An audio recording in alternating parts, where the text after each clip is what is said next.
Hello guys, welcome back to my new mini vlog. तर आज आहे संडे, त्यातल्या त्यात आज स्पेशल संडे असा की आज आहे पल्स पोलिओ संडे. तर सकाळीच आवरलं, आता वाजलेत 9 सकाळचे. तर आवरलं आम्ही लवकरच, दोघांना पण खायला वगैरे घालून आंघोळ घालून. तर आणि मयुरेश मल्हार सोबत त्यांचा छोटासा भाऊ लाडू सुद्धा आहे, त्याचा सुद्धा पहिलाच डोस आहे आणि मयुरेश मल्हारचा पण पहिलाच डोस आहे पल्स पोलिओचा.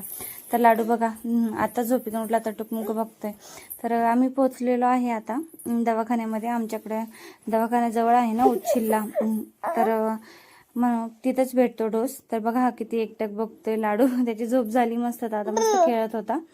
तर सोनलला दरवाजा उघडत नव्हता, तर दादांनी तिला दरवाजा उघडून दिला. त्यानंतर मग लाडूला मी घेतलं होतं ना मांडीवरती, तर मग तिला लाडूला दिलं तिच्याकडे. आम्ही गेलो आतमध्ये डोस घ्यायला. तर डोस घेताना काय व्हिडिओ फोटो काय एवढं जमलंच नाही काढायला, कारण दोघे पण इतके घाबरले. त्यांना वाटलं डॉक्टरकडे चालू आहे की काय, नाही का इंजेक्शन वगैरे द्यायला. तर कसेच बसेना सुद्धा, उभे सुद्धा राहीना तिथं डोस घ्यायला तोंडामध्ये. तर कसं बसा दिला त्यांना डोस. आणि येता येता मग दूध पण घालायचं होतं डेअरीवरती. तर मग दादांनी डेअरीला दूध पण घातलं. तर दोघे एकदम घाबरले होते. मला तर खूप रडत होता, मग मला चिटकून बसला होता. कसं बसत त्याला. अशा प्रकारे मयुरेश मल्हार आणि लाडूने तिघांनी पण पल्स पोलिओ डोस घेतला आज.